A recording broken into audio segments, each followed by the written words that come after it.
Hey, GovCon Giants family, your host Eric Coffie, bringing you another episode of the podcast. Today, our guest Jameece Pinckney from HyQuest Consulting Solutions. She brings a lot of experience to the table, 18 years in government. Now her company does acquisition support, program management, grants management, lots of things to unpack in this episode. You will not want to miss it. Make sure to get your notepad out, pen and paper, because she's going to be dropping a lot of jewels in here. She actually does not hold back. And so for those of you who are trying to find your way, figure out, understand some of the lingo, she breaks it down in a way that I simply could not. So I'm very happy to have her on my show. Happy that you guys get a chance to experience 60 minutes of joy with Jameece, and looking forward to all the comments and the feedback from you. Plus, again, at the end, I just want to tell you about something that we've got coming up for those folks who make it to the end. So stay tuned, enjoy this episode, and make sure to let us know in the feedback in the comments below what you think. Awesome. Well, good afternoon, Eric. My name is Jameece Pinckney, and I am located here in Northern Virginia. We're about 45 minutes outside of Washington, D.C., the DMV, as they call it, D.C., Maryland, Virginia area. And I am super, super excited to be here with you today. No, thank you for joining us today. And just before we jumped on, we were talking about where we met. And so can you could open up with that. Well, I don't want to say you didn't remember, but you can say we met at the same conference down in Nashville, Tennessee back in November. It's a great opportunity for small businesses to come together, and a great networking opportunity, obviously, because we're here.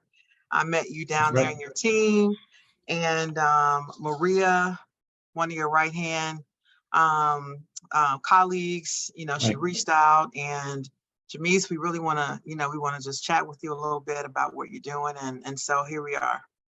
Yeah, no, and again, the idea, right, for me is to interview persons in the industry, experts, SMEs, who have achieved a level of success, notoriety, accomplishments, who can help offer our listeners, right, some insights into this maze, this puzzle, right? This federal procurement, it's just that needle in a haystack, right? And so, when you jog my memory, thank you for doing that. I do remember that the persons that were with me spoke highly of you, and they highly regarded you. And so I definitely want to hear, I'm looking forward to hearing some of that backstory, because you were right. As you mentioned, I was very busy and occupied. Oh, yeah, for sure.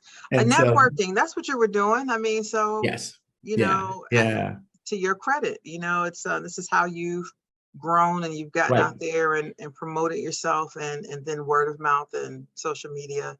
And so this is what has made you a GovCon giant. That's right. Absolutely. That's true.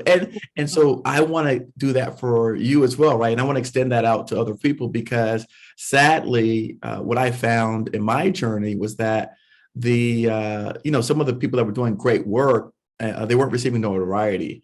And so they were falling behind the scenes to their counterparts, and also to other organizations that they were supporting and standing up. Some of the big names, the household names that we all know, were being supported by some of my peers, but they weren't receiving any credit, and no one knew they existed. And so it made it difficult for people like me coming behind to see folks that were achieving some success that I could essentially connect with, and that I felt some sort of attachment to or connection to. So, it's great for me to have this platform to be able to promote those other entrepreneurs out here who I didn't know before and I didn't see before. So tell us a little about your background. How did you get here? What you doing up in Virginia?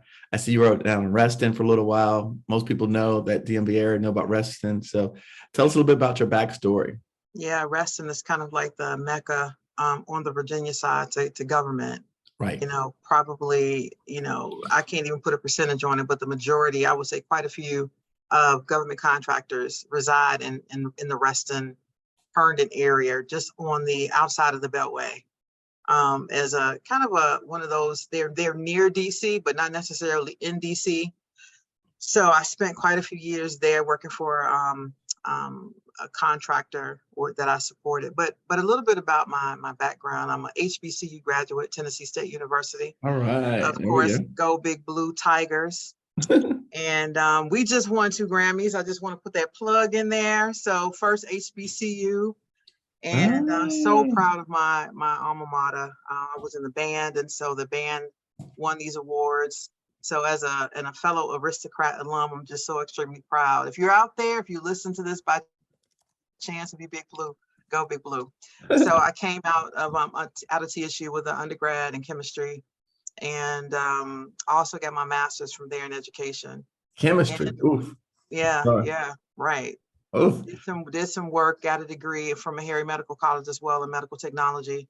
And I just decided to, it wasn't even what I decided. It's kind of like the Lord opened the door. And I ended up in Cincinnati working for Procter & Gamble as a product development, making oil of Olay, bar soap and body wash, scrub. Okay. That was a Okay. good time. Yeah. So when I left there, I left there going to law school, finished law school, went into prosecution for a little bit, and then I moved to the DC area in 04 with one suitcase, one bag rather, one duffel bag, a one-way ticket, and said, okay, Lord, wherever you lead me, I shall go. And I know you're going to pave the way. And my desire was to really get into government contracting, figure it out. Didn't know really much about it, other than this is the place you need to be if you wanted to do business with the government. And so I landed my first opportunity with Naval District Washington and their legal office. And it just kind of got, learned the ins and outs, the basics of just contracting, the legal work that they were doing. And after that period, I was recruited by KBR, Halliburton KBR here in the area, Oof. which is one of the big government contractors. And so that's where I kind of started and cut my teeth, really learning from the boots up, got to go to school, get a little bit more education in the area of government contracting. So when I left there, I was recruited by a small business in Herndon, Virginia at the time, and to work in their acquisition. So now I've learned government contracting. I'm learning. I've gone to school. I have these certificates and things on my wall. And it was interesting because I kind of found my niche in contract administration, contract management, and acquisition. And those specialty areas, they work side by side, shoulder to shoulder with the contracting officers in the government. So we help them through their procurement processes. We probably can do skilled acquisition, or what they call in the government 1102s, can probably do everything the government can as a contractor but sign. So we really work with them all the way through that process, procuring services on behalf of the government. So I landed at this small firm in Herndon. They were an environmental firm. As you all know, KBR Halliburton is super huge, mammoth, from making embassies overseas in other countries to construction projects and things like that. And went from there to the small firm, environmental firm, where I pretty much led their Air Force, picked up their Air Force portfolio. And so I did a lot of work with the Air Force agencies down in San Antonio, some local, and that bridged over into the Army, US Corps, and just really start learning the agencies in that DoD space. So after I was there for several years, I then left and went to a mid-sized for IT firm in Reston. and by the way, that environmental firm eventually moved to Reston, so I literally went like 2 blocks over. We finally moved when I joined the IT firm. They were in Tyson's, and they had just got a building and moved over into Reston. So I probably spent about 13 years or so in that Reston corridor. But I went to this company. They had been in business about 25 years, did not have a contract shop. So I literally went in there with a closet, file cabinet. Please, can I get a file cabinet? And began the process of building their contracts and legal shop. And after 7 years, they were full up and running, contracts, legal, procurement. And then I decided that in the midst of that, kind of when you've reached a ceiling at a company, I had at that point, maybe 15 years or so of experience. My husband, who is retired military, also in acquisition. We decided to just combine those skills and let's see what we can do. Well, by the time he was retired military, but he did 2 tours overseas with 2 other big contractors. And so one was KBR, and then the other, I think it was CACI. I don't think CACI. But wait, you said you don't think, I mean, I hear people say khaki. Yeah, I think their preferred term is just CACI. Okay, gotcha. But those of us who've been in the business industry for a while know them as khaki. Right. But nonetheless, he was with them, but he was overseas, and so he did two tours overseas as contracts in acquisition. And so by the time he came back, there were in his network, the network he's in just was expansive, and there were some contracting officers that he knew. We have a special niche in construction also that really wanted to get to him, and when I'm talking to groups or I'm on platforms, one of the questions the government often asks is, how can we get to you? You may have the capability, you may have the professional services and the skill, but depending on how you're set up, are you an 8A? Do you have a socioeconomic status? Are you a woman-owned or EDWSB or veteran-owned? Are you on a best-in-class vehicle? How can we get to you? And a lot of times agencies want to issue their work under 8A. It's an easy path because it's sole source rather than competition. And so, that's often a question that we're asked. And so we're constantly positioning ourselves with teaming partners. And we're not 8A yet. We'll be pursuing that soon. But we're often positioning ourselves so that we can be positioned to either compete for the work ourselves, or we've teamed with someone who can. And so we won our first after kind of form coming together and say, you know what, we can do this. We can do this. And in order for this agency to get to you, we got to do this. Right. And so we pulled together our own company, and we are woman-owned, EDWSB, economically disadvantaged woman-owned small business. And we've just kind of been off and running since about 2015. And just have grown over the years in this space. We offer 3 specific capabilities now. It took us a minute to get there because when you're starting out, you think you can do everything. There you go. See, there you go. Okay. All right. That's what I was going to ask. I'm going to stop right there because then we can go into the carving out and how now did you take those little pieces and those nuggets and grow out and build and build and build.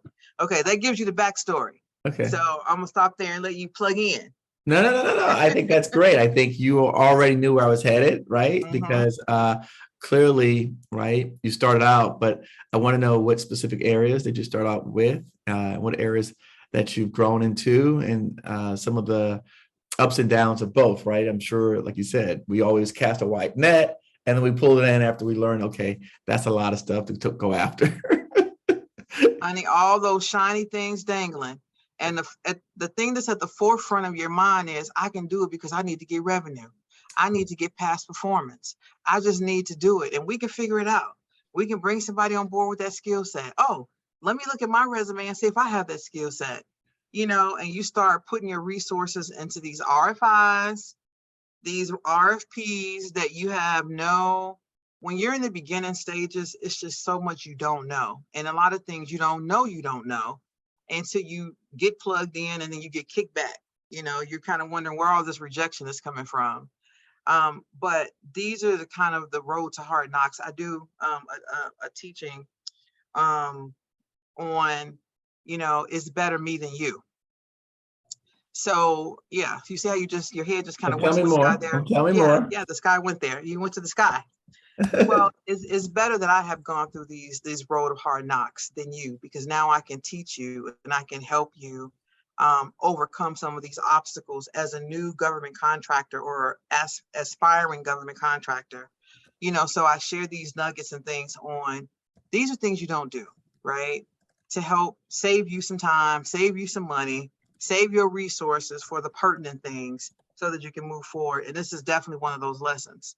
When you're starting out the gate, I had someone tell me, someone I consider a mentor in the business, he came to this office, we moved in here, we built this space out, coming out of the basement, because, we do our work, we start out in the basement. That's right. That's right. And, he came to visit and sat and said, how are you doing, Jameece? How's everything? How are you plugging along?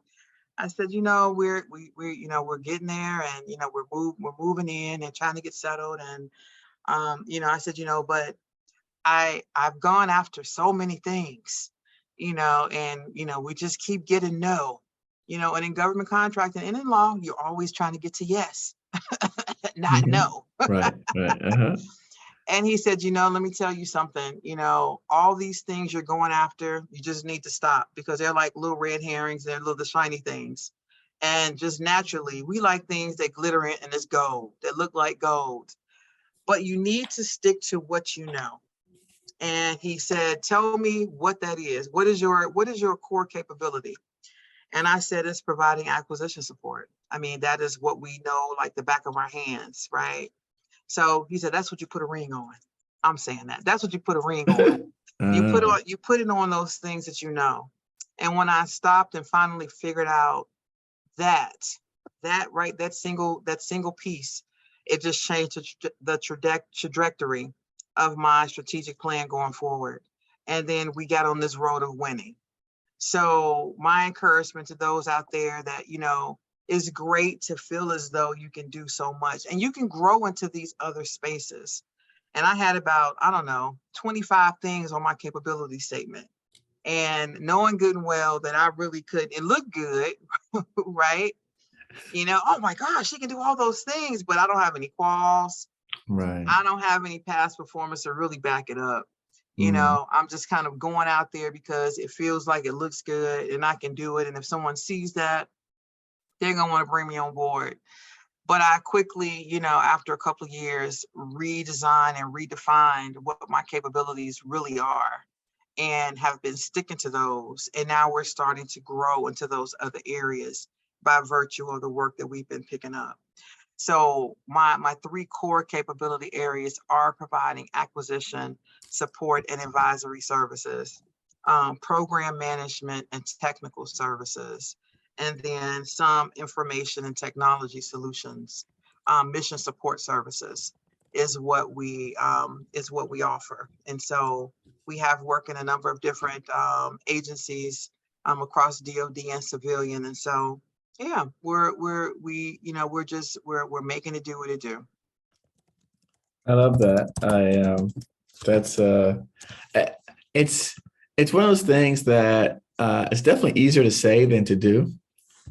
And I know as a person who regularly is coaching, advising, mentoring small businesses, yeah, it's really difficult to tell them to stop, because even when we're working with customers who pay us, they still want the act of bidding makes them feel like they're moving forward. Right? It's just the act alone. I've had companies, and again, this is even recently, where we've set up multiple meetings with agencies on their core capabilities. We've gotten invited to negotiate deals. We've submitted on RFIs that we were specifically asked for. We've had, and they still want to bid. And I said, look, because if you've never experienced a win, I think for some reason that's that for some reason for people, they believe that that's some significant achievement or mark. Well, the other thing in this process is really getting ahead of the game.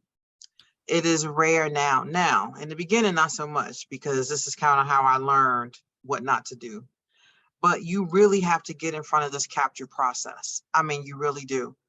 And what a lot of contractors don't know, and even sometimes my own mind might slip into that, but I have to remember that the procurement game is a long game.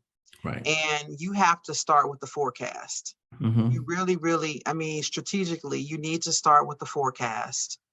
And when you're looking at the forecast, then you figure out, okay, what's on here that I fall into? Where's my capability? Is there anything on this forecast that I can do? When you find that thing, whatever that task or capability is or opportunity, then you make that phone call to the government, right? And say, hey, I want to set up a meeting. I saw this on your forecast.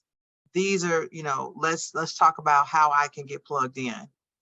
Hopefully, now that we're on the other side of COVID, hopefully the government is now more amenable to taking meetings in person or perhaps still in Zoom in the virtual environment. But if you can get that call, now you're talking to them about what it is you can do and how you can provide a solution or meet a need that they either have or didn't know they had, that they need, a service that they didn't know they need. And you can provide that, right? So now you're having that discussion. And there's telling you, well, we're still working on our acquisition strategy or our strategic planning around this acquisition. Okay, so we'll wait on the RFI. Now the RFI is on the street. Now you're teed up because once the RFI is now on the street, you can figure out, okay, can I do this alone? Or do I need to bring along a teaming partner or someone to support this effort with, together? So now the RFI is submitted. We're working on RFIs today, you and I, Eric. We're working on RFIs. That's right. That's right. I want to come back to the RFI piece because there's another lesson that I learned in all of this is don't sleep on the RFIs because that's your window into the contracting officer's eyes. Right. That's the window into who's out there that can do this work. For a long time, I could not stand. I started out doing RFIs, but I really, really didn't know what they meant. So I felt like it was worthless. I would go to these networking events and I'm listening to people talk about all the 30, 40 RFIs they've submitted, and it hasn't translated into anything. And so I'm like, you're right. I'm not going to even submit RFIs anymore. What's the point? Well, lessons learned. I went probably about a year or two without submitting any RFIs, and if I did, maybe one or two, and it got me nowhere. And I went to a GovCon opportunity. I think out at Fort Meade or somewhere here in the local area. And I listened to a contracting officer. In fact, there was a panel, and every single one of them said, if you do not submit an RFI, we have no idea out there that you can do this work. And when we're trying to meet our small business small business goals, this is really the main way we figure that out, because we don't know what small business out there, all we need is two concerned parties to say, I'm interested, and we might be able to issue it WOSB or veteran owned or SDVOSB or whatever the case may be. And so it changed my thinking. So if you're out there and if you're not doing RFIs or you kind of get lax about not submitting them, I could talk about RFIs and do a class just on that and the submitting of them and the template you can pull together. Then you need to think again. I just really want to encourage those to submit your RFIs because it can change your life. Because when that RFI now, we get your RFI submitted, it now turns into an RFP or an RFQ, right? Request for proposal or request for quote. And now that you've gotten that in, now you can bid on, but you've been at the beginning of that process from the forecast phase all the way through RFP. They know who you are, you can make that connection. And so now it's time for the RFP. You're best suited to submit that, proposal, right? And there's a good chance that you may win it. So it's a process and it takes time, and me figuring out just all that just took maybe 2 minutes to say, took me 2 or 3 years to figure out.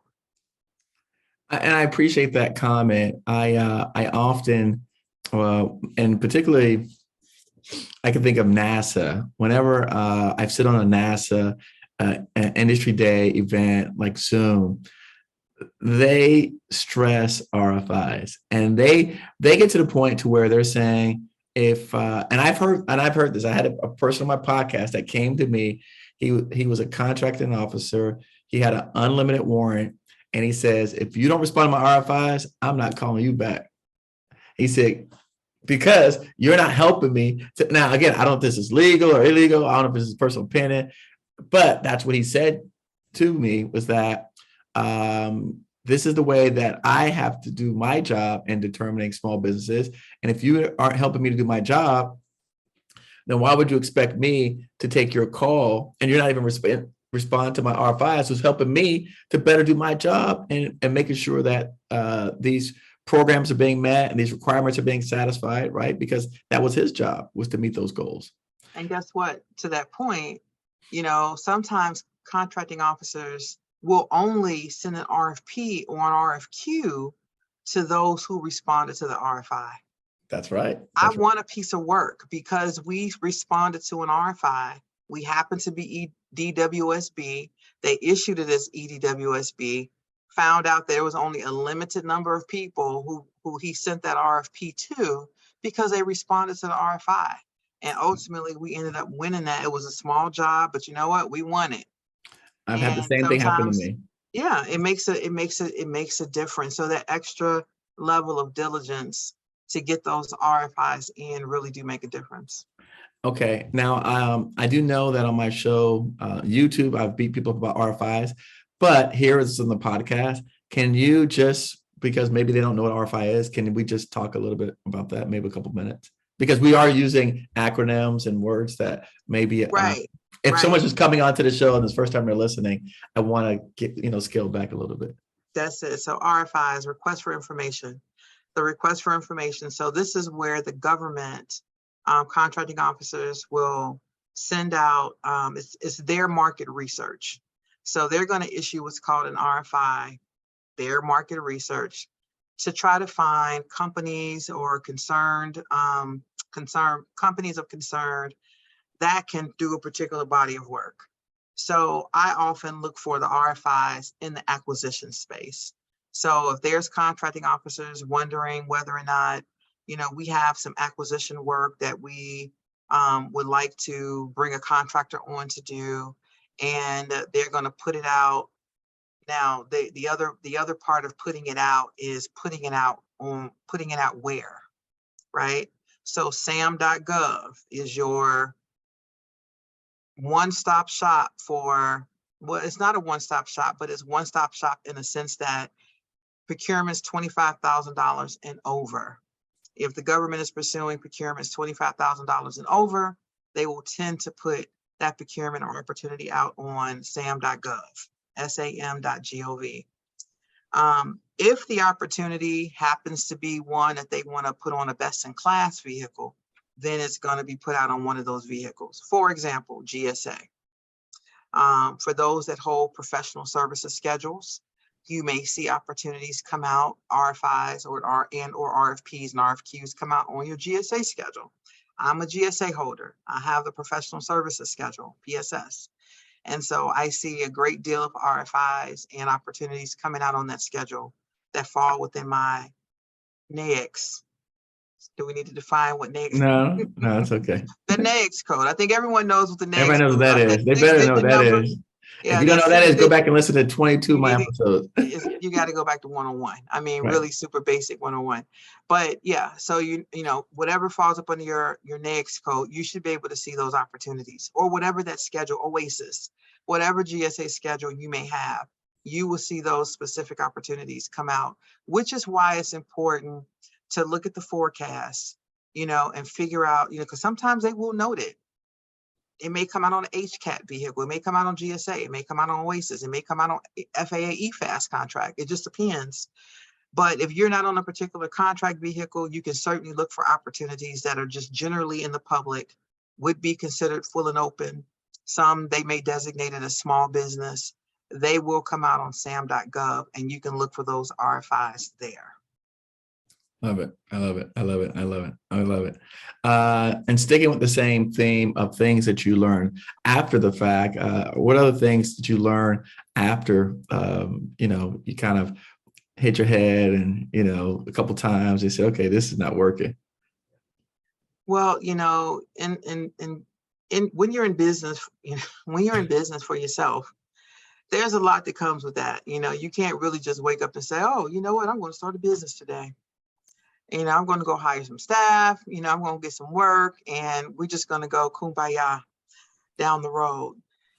You're not going to go down that road without bumps. And so, I established these 5 B's of business that I often share.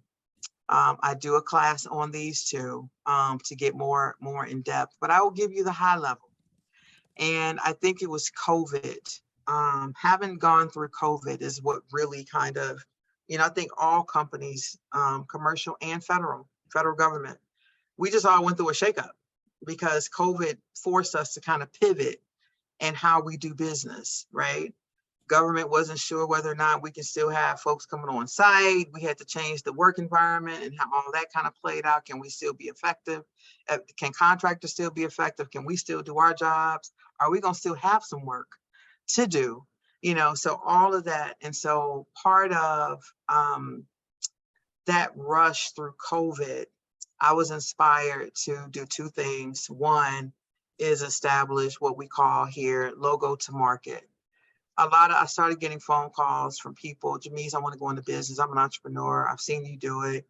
I don't know what's going to happen with the government. We're in COVID right now. I need to make some income. What do we, so all those kind of questions. And so we established what's called logo to market, was able to get that trademarked. And it basically was helping people from logo phase, from the conception of an idea to go into business, helping them get all the way to market with whatever that was.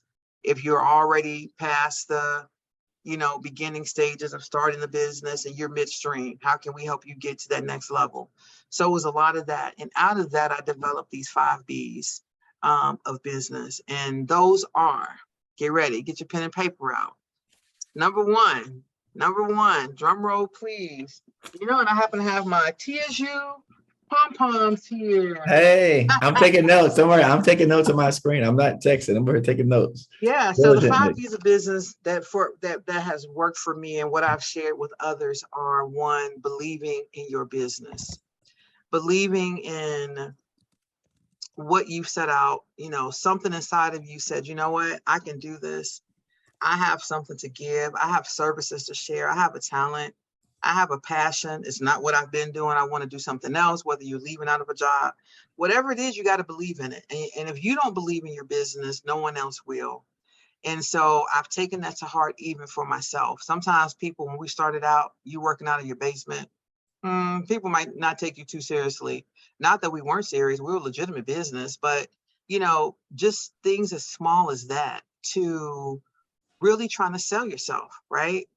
Believing in the business. And if you believe in your business, then others will believe in you, right? That's number 1.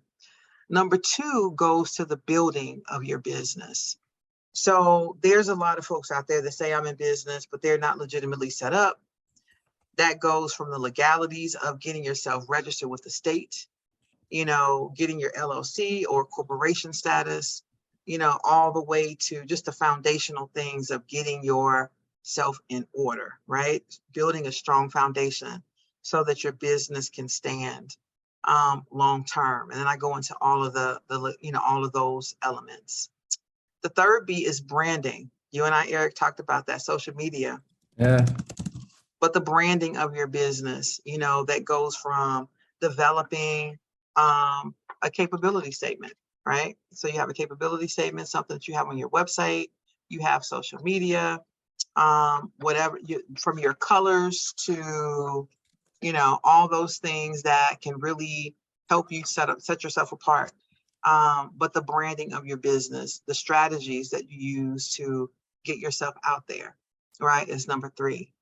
Number 4, which is probably one of the most important, is the banking on your business, because you obviously are in business to make money.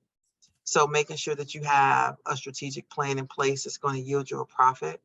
Having access to resources, right? A lot of times small businesses don't have the access to the financial institutions or resources that's going to help them without you bleeding your bank account, your personal bank accounts dry. And just talking through all of those elements of being able to bank on your business. But I think at the end of the day, because all of these are going to lead you through trials and obstacles, and everything's not going to be perfect. And while you're banking on your business, you just got to meet payroll and the headaches and stresses of that, those kinds of things. If you really believe in your business, you don't break in the process. And that's the 5th B. You don't break. Okay. You hold on, you hang in there, you stay for it, you keep the fortitude and the tenacity that you started with, and you press through, and you will win. You will win. I have on Wednesdays, I do, most Wednesdays, I do a quote or provide some inspirational something that it's on Winning Wednesday, WINSDAY. To really help encourage and motivate and really support those out there that are really trying to do this thing. But those are my 5 Bs, right? So the believing, the building, branding, banking, but don't break in the process. I love it. I love it. I love it. Now you said you teach this. Where do you teach at? So I have a course that I do periodically once a quarter. Okay. If that, I've been so busy and on so much travel over this past several months that I haven't gotten a chance to do that. But Okay. I do have a course. When I put it out there, I try to at least once a quarter do one of the sessions, whether it's the 5 Bs of business, better you than me, the what if, don't go into business if. Those are my three training courses that I do. Okay. Okay. All right. Yeah, I like it. And then logo to market. Yes. What is that? Is that a training course as well? So logo to market is all of these fall up under that umbrella. Okay. So the logo to market basically is helping the business planning and implementation, brand development, building the financial stability, but all that's crouched into the 5 Bs of business. So yeah. Okay. All right. No. Again, I'm just checking. Is there how do we get access to that information? Is there some ways I could sign up for an email list or something? Yes, it is. Yeah. So the website is HyQuestConsulting.com, www.HyQuestConsulting.com. Yep. There should be a tab for logo to market. Okay. And then, but yeah, you can reach out to me. I can share all of my contact information with you. Yeah. And we'll make So sure we'll put it on the show notes of the page. So we'll just we'll Instagram, yeah. So Facebook, LinkedIn, all the good stuff. And so even out of that, I have a separate brand, Inspirations by Darcel J, where I created the Boss Collection. And so this is a collection of I am the boss at what I do.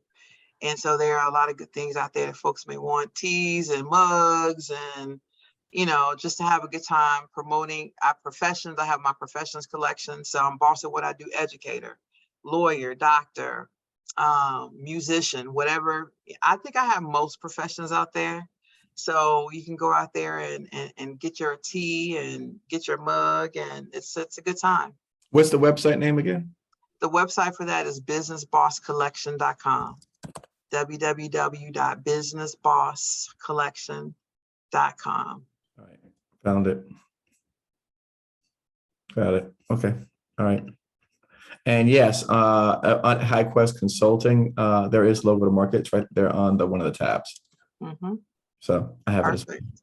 Yeah. So just want to make sure I get all that stuff tapped in so we can tag it in on our channels. Now, tell us something about when you first got started in business that you didn't like, that you still do not like today. Something in business that I started that I still do not like today. Not winning. Okay. I understand that you have to lose, but nobody wants to really take an L. No, I don't take an L. Right. And so while I don't like it, I try to find the lessons learned in it. And so this is another lesson, right? When you lose, if it's an opportunity you've gone after, and the contracting, you get that dreadful email, unsuccessful notice, unsuccessful offerer, unsuccessful bidder, whatever the case, you did not win email. You immediately turn around and ask them for a debrief.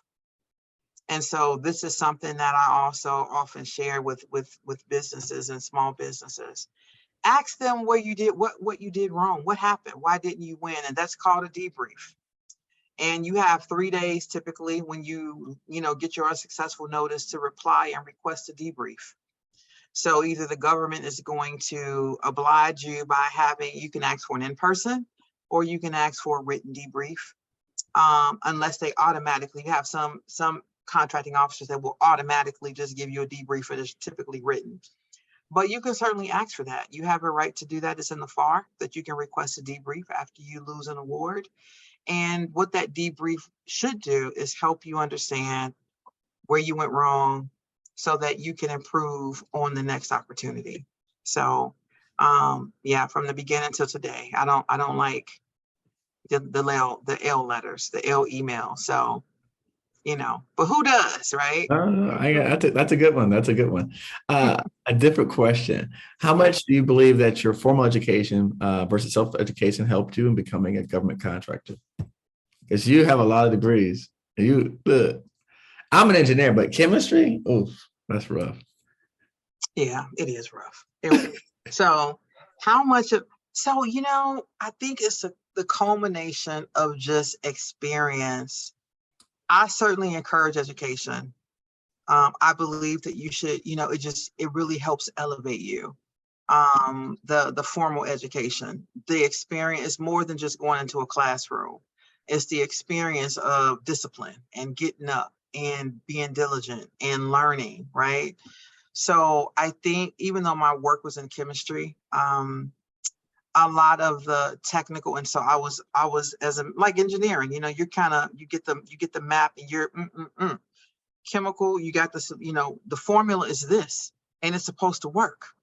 And so part of that has been in my thinking, this is the formula and it's supposed to work. Yes. But then I have a creative artistic side that's just like free flowing. And so I think it's the culmination of my experiences through undergrad, through the medical experience with Meharry, through back in TSU, the education, through working, through law school, has just really advanced my knowledge and how I view things in life, and the work ethic that I put into the work that I do, and growing and developing into a business owner, right? And so I think it's a lot of the technical skills and things that I learned and acquired over the years that has helped me. But does having a chemistry degree translate into becoming a boss? Well. All right, I'll accept it. I'll accept that. Yeah, I mean, I certainly have utilized all of my education in some way, and I just believe that whatever door the Lord opens, I've just really kind of navigated and walked through it, and all roads have led to here and where I am today. So I have absolutely no regrets on the education, the choice in degrees. It really has all led me to this place, and I am just grateful, definitely grateful. How did you obtain past performance in the beginning? My resume.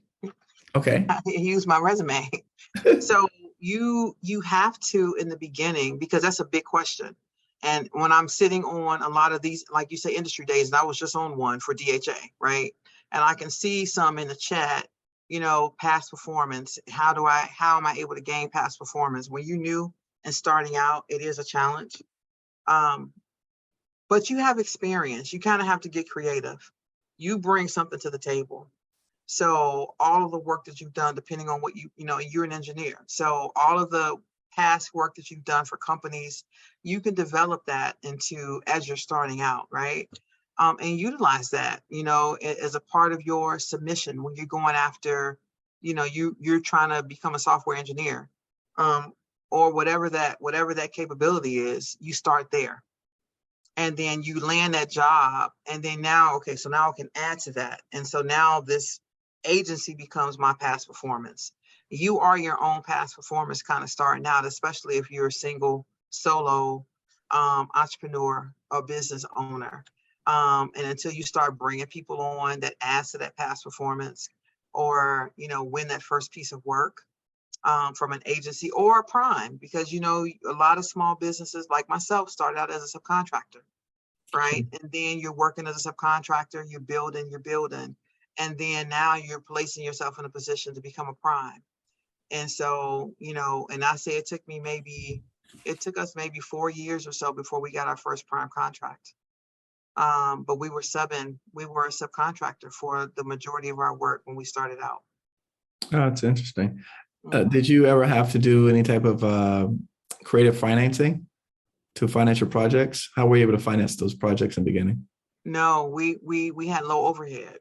Okay. So You it's self-finance. self-finance and it was low overhead. And that's another real discussion under the banking piece of the B's, because there's a lot that goes in, and there's a lot of views on how that should be, how you should handle starting out the financial piece when you're first getting started.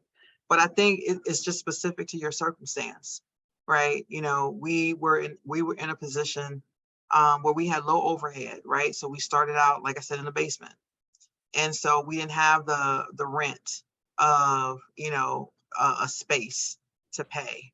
And the job started out small. And so you're able to kind of save and, Right. you can't be aggressive in your own salaries.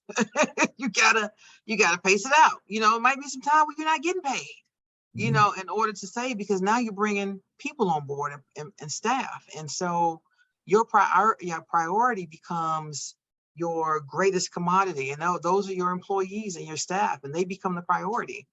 And, as you're growing the business, because you can't get the work in a lot of cases unless you have staff, right? Because you can't do Sure. everything. Sure. So it's that is a learning curve and opportunity for individuals to figure out kind of where they are and where they need to be. Now, there are a lot of companies and a lot of people that start out with the creative financing, it's all kind of almost like buying property. You use use the bank's dollars to finance and get through rather than using your own. But I think it depends on the circumstance and where you are when you're starting out. Do you think that being close to the DC Beltway has helped you in any way? Yeah. Oh yeah. It's not to say that we won't move from this area and take the business with us. But I would have to say that there are some advantages to being in this area because you're right here. This is the mecca of government contracting. I have a sister who's in Vegas now. She was up in this area. She just moved out there a year and a half ago, and she and I both were embedded in the government contracting space. And so she just, she told my husband Gil that y'all don't want to come out here and do government contracting. I can't even get any work out here because it's just so it's a lessons learned. And it's not to say that she can't get any work. She won't land a consultant job, here or there, but this is just the place to be. It's empowering. It's, uplifting. And as much as you're fighting through a lot of the bureaucracy to win, and people say it's just, there's too many contractors and it's just so much, but the work is just as great. It's a piece for everyone. Absolutely. If you find your lane, stay in your lane, you can do really well, in this area. Being in the area allows you to go right down, drive 45 minutes and go knock on a contractor officer's door, right?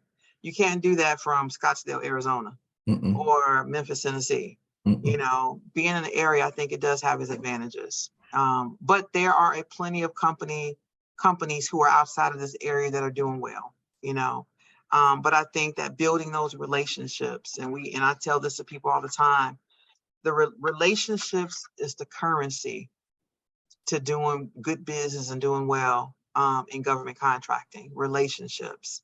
So wherever you are, the encouragement there is build those relationships, and we can even talk more, just even with going into the 8A program, the relationships that you've established, the minute you get your 8A, you can go knock on your contracting officer's door and say, hey, I'm ready, and now you put yourself in a position to get work sole sourced to you under the 8A program, versus just kind of competing for work, right?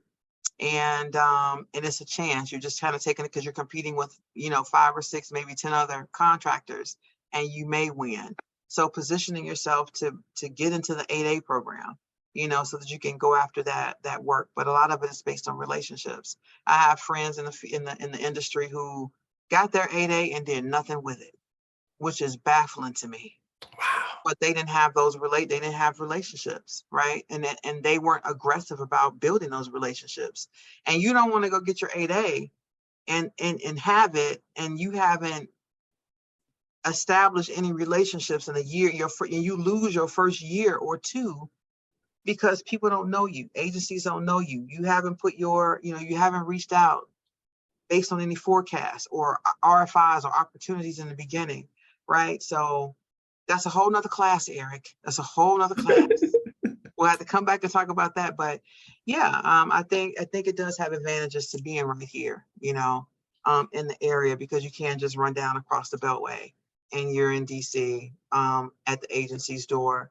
And you have your colleagues and your contractors, you all can meet up and those kinds of things. So it's good. No, we talk about that on here quite often because somehow people get confused and believe that the only way to win contracts is by having 8A. And so I think the messaging is lost. And I don't know where this stuff is coming from. I hear it, all the time, being a public person. 8A is one avenue. I mean, it is huge now to have your 8A, but I won't say the only way because I don't have my 8A yet, but I've been in the game long enough to see how it works. Having relationships is just key, no matter what, but it's not the only way, right? The government has small business goals they have to achieve. For our agencies to do that, they look across all of the socioeconomic statuses, and there's about 8 or 9 of them, so you're either going to have one of those, 2, maybe 3 of those, maybe 4. Some people are woman-owned, EDWSB, SDB, and 8A, and HubZone, right? So you might have several of those classes, but all of those are ways that you can win work. 8A is a prominent one because it's one of the ones that you can actually get work directed to you, sole source. Whereas the other classes, you do have to compete for the work. Now, what it does is it just narrows the pool. So if I see an opportunity out there, EDWSB, I would venture to say there's probably going to be a handful, maybe 2 or 3 companies that's going to pursue that work in my lane, right? That's EDWSB. It helps you, but get that designation, and if you're in a position to go after the 8A, certainly add that to your portfolio. Are there, tell me about what are some of your plans for the next year or 2? Grow. So we're positioning ourselves to go after some work in 2 agencies. Okay. Number 1, we're trying to grow the business we have in the agencies that we're in, right? Okay. So we have some goals set for that. And then number 2, we're trying to get into 2 other agencies over this next fiscal year, 23-24. And hopefully we'll be able to knock down some doors. So, yeah. Are there any type of strategic partners, alliances that you're looking for? We are. Yeah, we're constantly looking for, we've had our lessons learned there too. So we're very, very mindful of who we partner with, but we are looking for 1 or 2 large businesses that we can connect with. Okay. That it's in our lane, and then a couple of mid-sized firms that we can partner with, as well, and having small business partners, it won't hurt either, because you may be small, but you can be mighty when we pull it together. So across the board, we're open.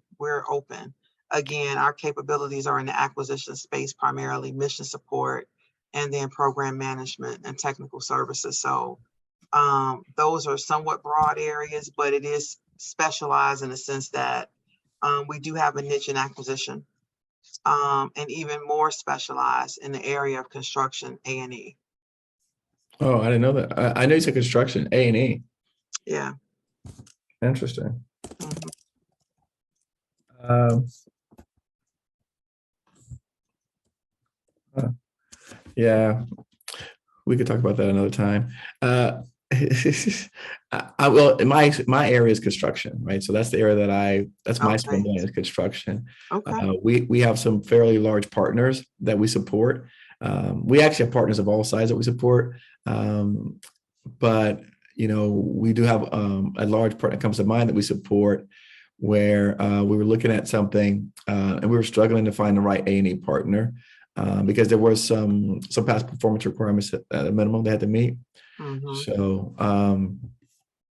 yes, we've had those experiences on my side of the fence. Yeah. So, but I like that. A recent purchase you made from Amazon. Nameplate. New hires. Oh, new hire nameplate. Yeah, for the door. For the door. Okay. Yeah, most recent Amazon purchase. Praise him. we want some work, and so I got nameplates for and I just got a new HR manager, so I got the nameplates done for the door. Indeed. With bubblegum balls. What bubblegum? Yeah, and apple flavored, fruit flavored, and blueberry gum balls in my blue and green company colors. Yeah. So do you have like theme rooms? I do. Offices? Actually, I do. I do. Okay. If this was mobile, I would take you and show you it. I would show you the rooms. Well, just okay. You can describe it to us. But one is I have a foundation. It's called the Ophelia Foundation, where the organization was established in 2014 based on the principle of helping others in this community here.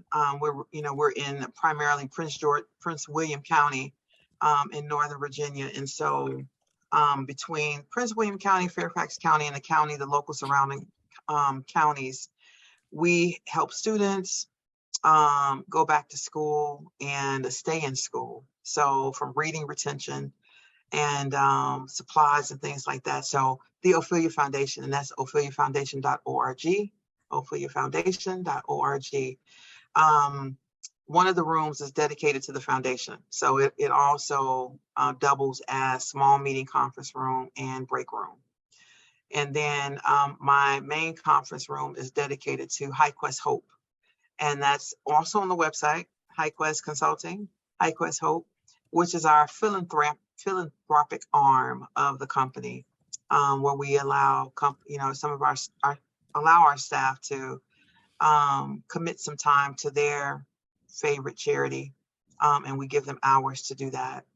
And then there's a couple of other descriptions out there. So the two conference rooms are themed, and so we're pretty excited about that.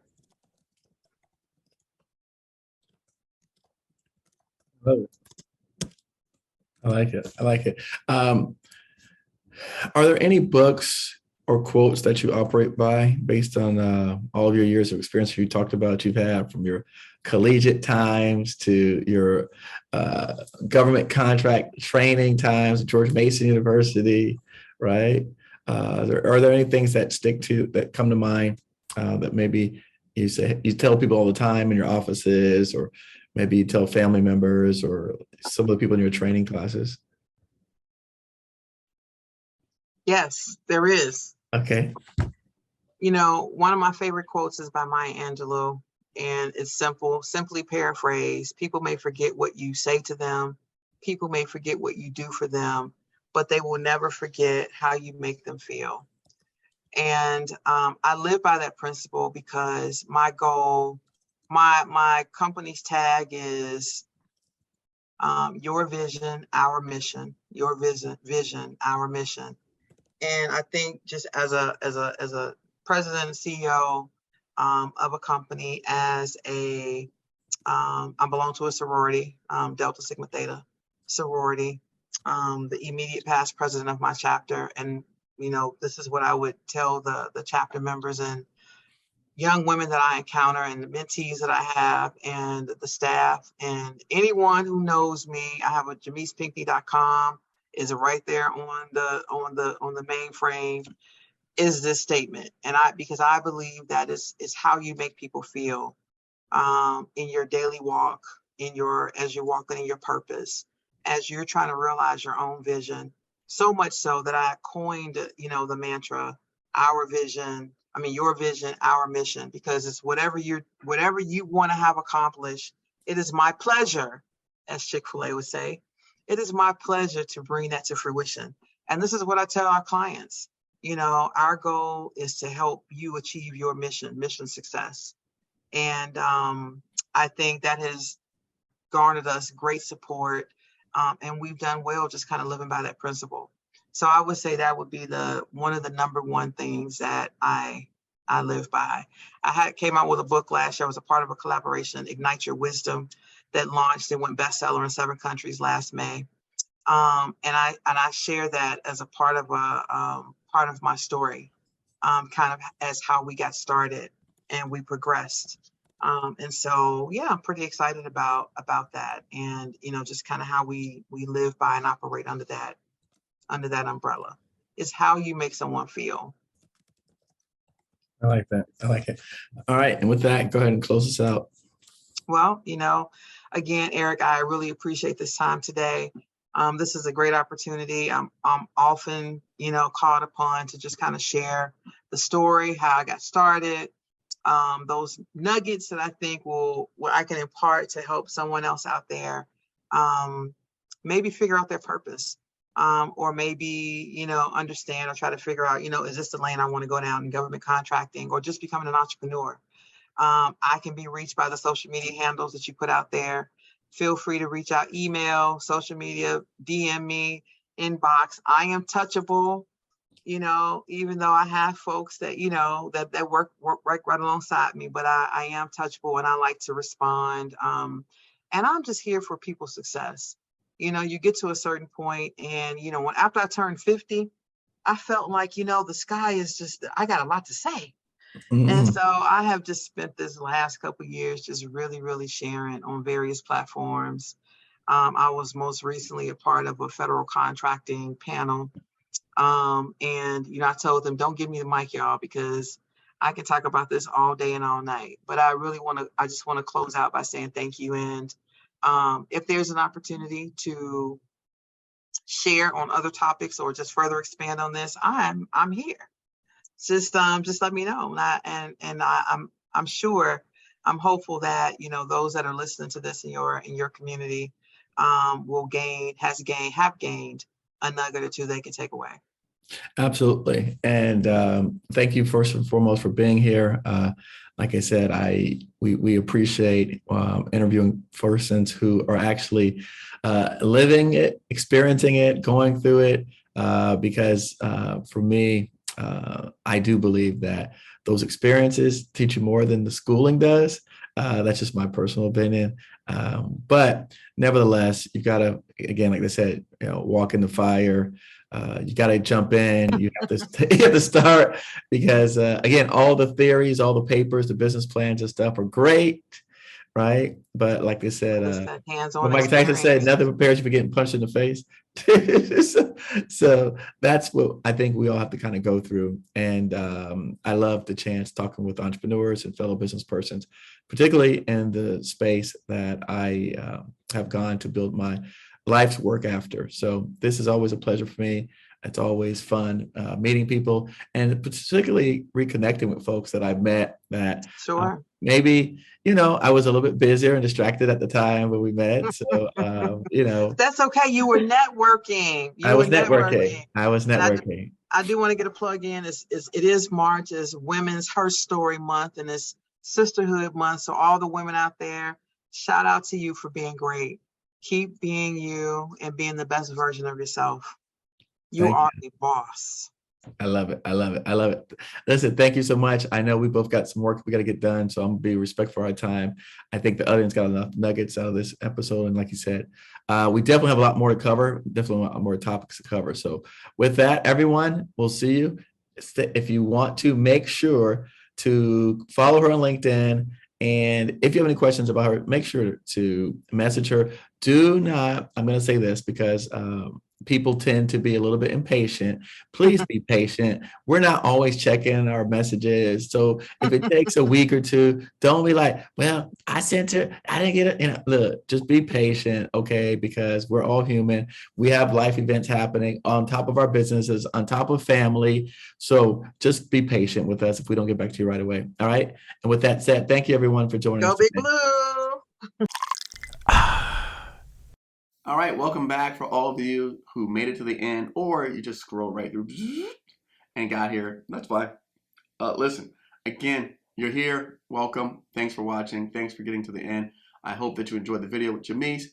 But what you've been waiting for, actually, for the last 4 or 5 years since I've been teaching online, I actually learned, right, there's a way that most of small business are missing out on an opportunity to be able to leverage and get sole source opportunities.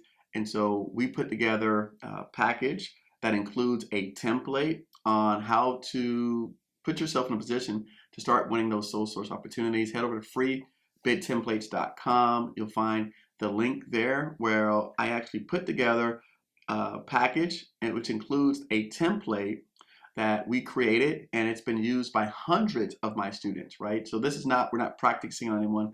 This has successfully been used by hundreds of my students. In fact, the video right here with Alex Omiki, this video shows how he was able to implement this technique and make it work for him. So again, head over to freebidtemplates.com to get your free template, and also watch this next video with Alex Omiki so that you can find out how you can start doing this and putting it to work today for you and your business. Thanks for staying around.